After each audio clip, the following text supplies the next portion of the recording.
What's up, everyone? I just got to the airport here in San Antonio. I'm heading to Colorado for the week.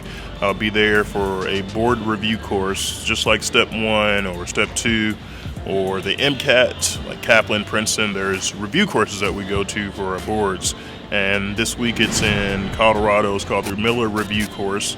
It's a really intense 8 to 9 hour day course that lasts over the next 5 to 6 days, where we'll be sitting in lectures, receiving lectures from pathologists, from different specialties in orthopedics. There's a basic science lecture, there's an oncology, there's pediatrics, spine surgeons that will be there teaching us. And yeah, so our boards are in about 50 days or so. At the end of your surgery training, you take a 9-hour exam that covers everything about that particular specialty. And different specialties are different, but in orthopedic surgery, we take the American Board of Orthopedic Surgery.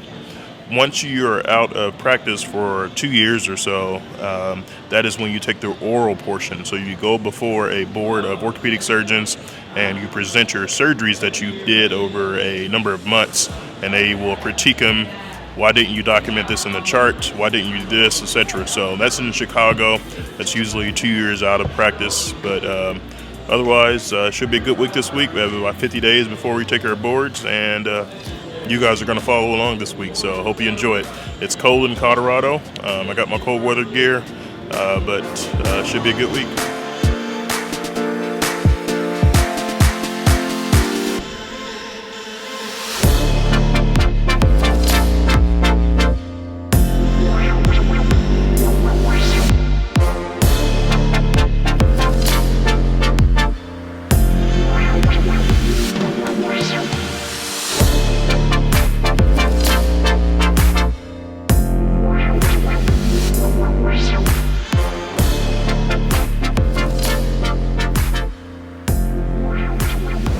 Made it to Colorado.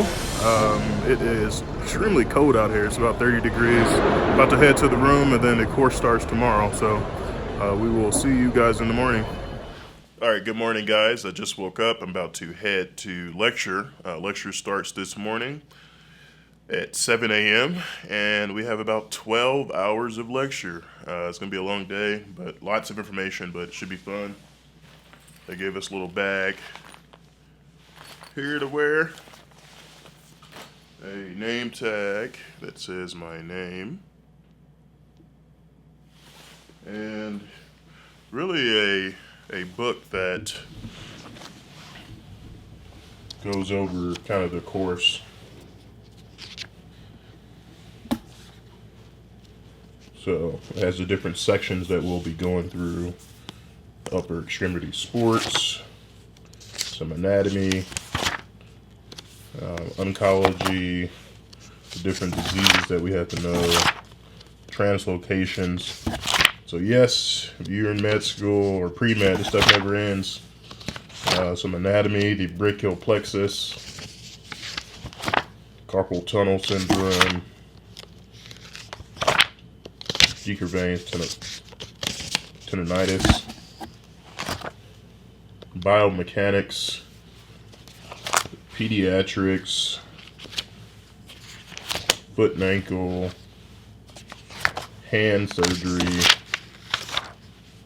trauma, knee surgery, basic science. So should be a good day. I will check in with you guys a little bit later.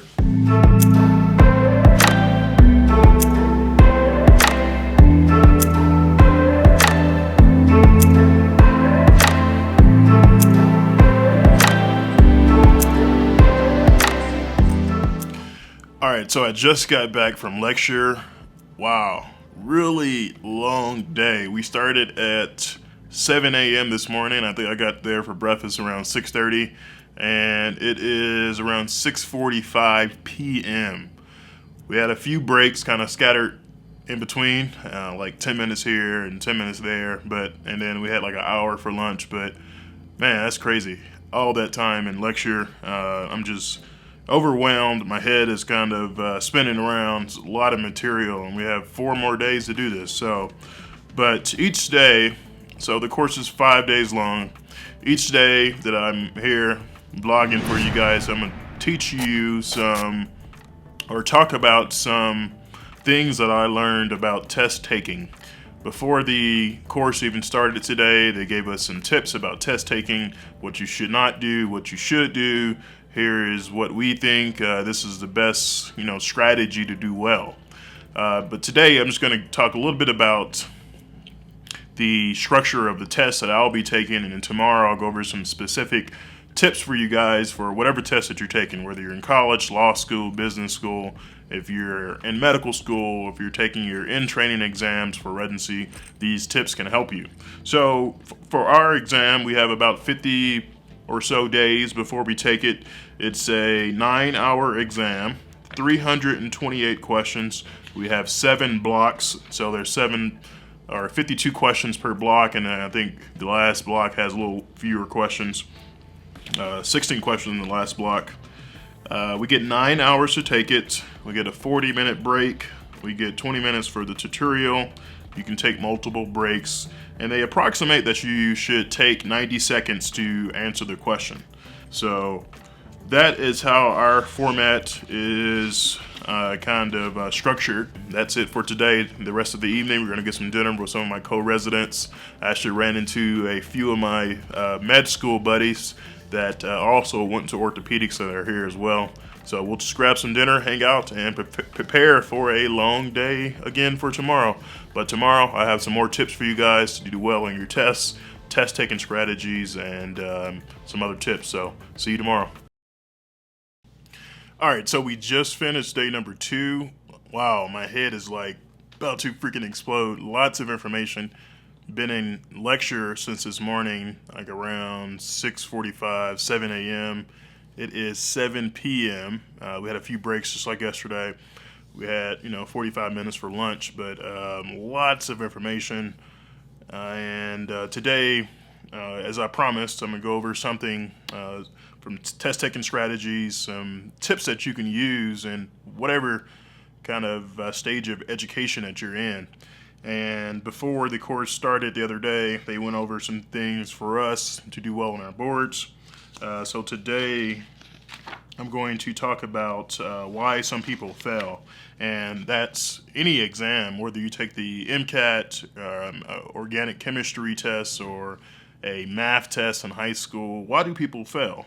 So they gave us 3 reasons why people fail. Number 1 is life stressors. It can be anything, like your parent died, or if you broke up with your boyfriend or your girlfriend, or you just don't have a support system. Life stressors can get in the way and cause you to fail in exam. So you have to take that into account.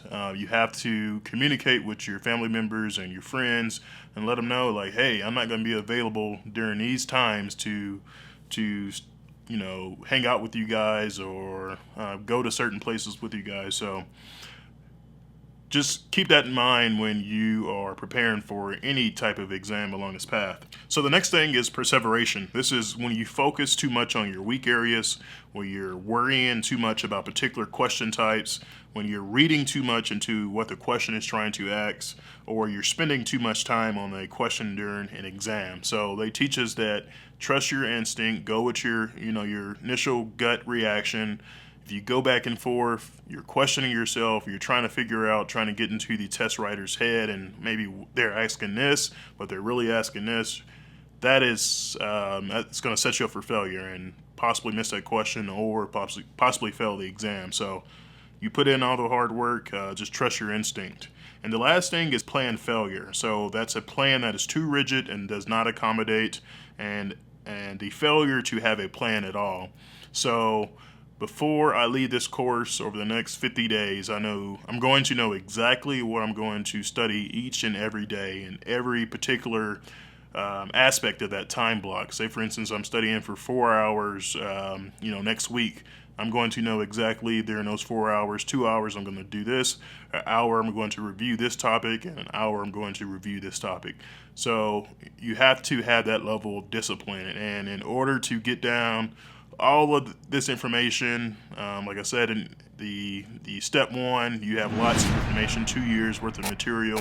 For us as orthopedic surgeons, over the last 5 years of stuff that we learned, we're going to be tested on that. So if you're not efficient, if you don't have the a rigid schedule, if you're not disciplined enough to take the time to go through all this material and learn it well, you're going to not do well in your exam. You're going to possibly fail. So these are 3 reasons why people fail. And this is what they taught us here. They taught all 500 of us orthopedic surgeons. This is the reasons why people fail, and I just wanted to pass that information on to you guys. The rest of the evening, we're actually going to Dave & Buster's. They have a reception for us. They have food and also some games for us to get our heads out of everything else that we've been through the last 2 days, and back at it again tomorrow. So I'm back to the grind. We'll see you tomorrow and have some more tips for you guys. All right, good morning. It is around 5:30 a.m. I'm about to go work out. I haven't worked out all week, so I feel kind of bad, but I'm about to go for a run and a quick workout and back to the lecture, back to the grind. So day number 3, here we go.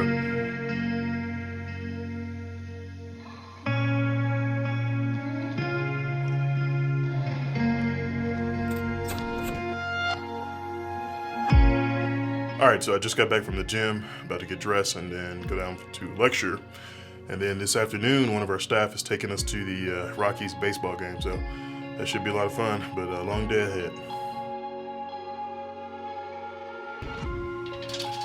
All right, so I just got dressed, went to the gym this morning, got a good workout in, about to hit the lecture, and then after lecture, we're heading to the game, so should be a good day today. All right, so we just finished the morning session for today.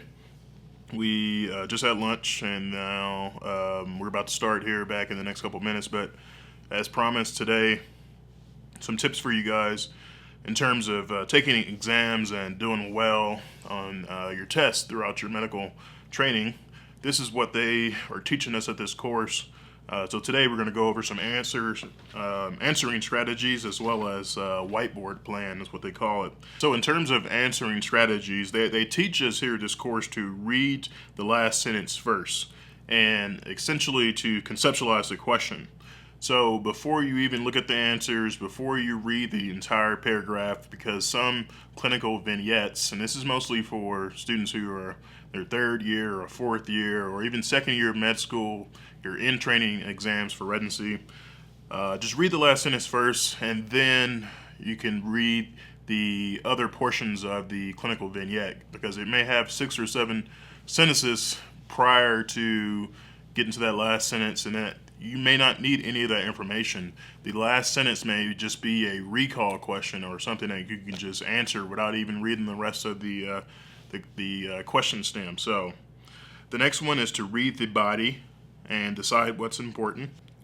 And the last thing that it teaches for this section is to look at the pictures only at the end, and then you decide whether you want to use that picture in answering the question, like an x-ray or histological slide or something like that. It's a whiteboard plan. And this is essentially before you even sit to open up your test booklet or you start your test on the computer, just write out everything that you can remember about certain concepts or diagrams or different pictures that you need to know for the exam. Say for instance you're having a test on neuroscience or neurosurgery. Well, before the test even starts, you want to write out the brachial plexus, or what I plan to do is draw out the brachial plexus. If you had a test on different translocations, if you wanted to just jot down from memory those translocations or anything that you think you might forget throughout the exam, that way you can refer back to it. Most test centers give you a piece of paper or a whiteboard to kind of draw these things out.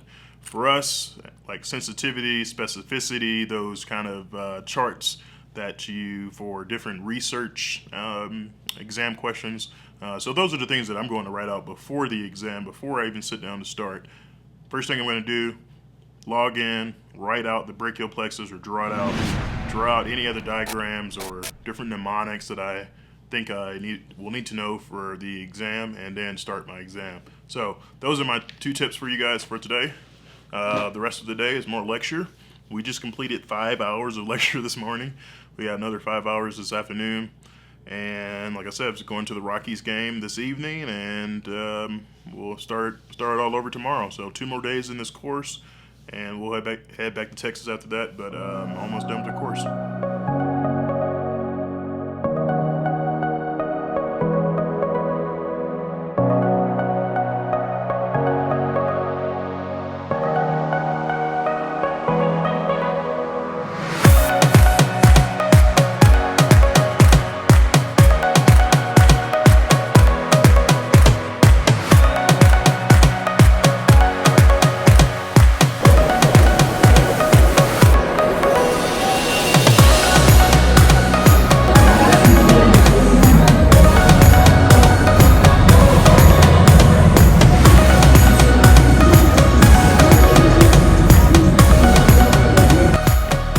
So we just finished day number 4. It is around 6:30 p.m. But as promised, some more tips for you guys. So the last kind of tips are kind of related to approaching a test day. Say for instance you have the MCAT coming up or step 1 coming up. These are some tips that you can use to be successful on test day. The first thing is to keep up with your exercise, and that's very important. Exercise allows you to have memory consolidation, to remember all the things that you need to know for the exam. And if you can't exercise or don't have time, just go for a walk. The second thing is know where your testing site is. If you are taking step 1, or if you're taking your board certification exam, or if you're taking the MCAT, what I always do is drive to the testing site to get a path for where I'm going to drive that next morning. I even walk into the building, introduce myself to the test administrators, and find out where the bathrooms are, where the lockers are. So it alleviates a lot of stress that you'll have the morning of the exam. I'll put it in my GPS and know exactly what route I'm going to take. The last thing you want to do is try to figure out where you're going that morning of the exam, and you may get lost or something like that. So just go visit the test site and know exactly where you're going to be going. The next thing is to set multiple alarms. What I do is I set my iPhone, I have a home desk alarm, and sometimes I even have family members or friends call me and make sure that I'm up. That's the last thing you want the day of any exam, is to be late or to sleep in. So make sure you set multiple alarms. Just, you never know, the power may go out, or your phone may auto update or something crazy like that. So the next thing is to don't cram the night before. So what I do is I always take a light day and I do some light studying before any exam that I've taken along this path. I'm not sitting there studying 12, 14 hours. What I'm usually doing is watching a movie or going on the exercise bike, but I'm flipping through note cards or reviewing my recall list. And this video right up here, I talk about a recall list and things that I did to memorize in medical school to be successful. So definitely check out that video. The last thing is to have a test day morning plan. You want to make sure that everything is laid out and ready to go. You know what you're going to eat, you know what you're going to wear, you have your ID ready, you have all the documents printed out that you need to take to the testing center, and that will alleviate a lot of stress on the day that you're approaching for take your exam. So I hope you guys enjoy these tips. These are things that I've used along my path to be successful. Hope you guys can utilize these tips also. The rest of the evening tonight is just chilling out, going to dinner with some friends, and we head back to Texas tomorrow. So I hope you enjoyed it, hanging out with me this week, and we will see you tomorrow.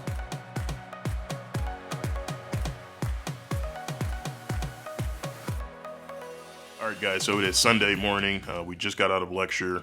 We had a few lectures this morning, not too many, not a full day because most people are flying out today, but I hope you guys enjoyed the week. It's been a fun week. I learned a lot. I hope you guys learned a lot also. Make sure you subscribe. New videos coming every week. You don't want to miss them. We'll see you next time.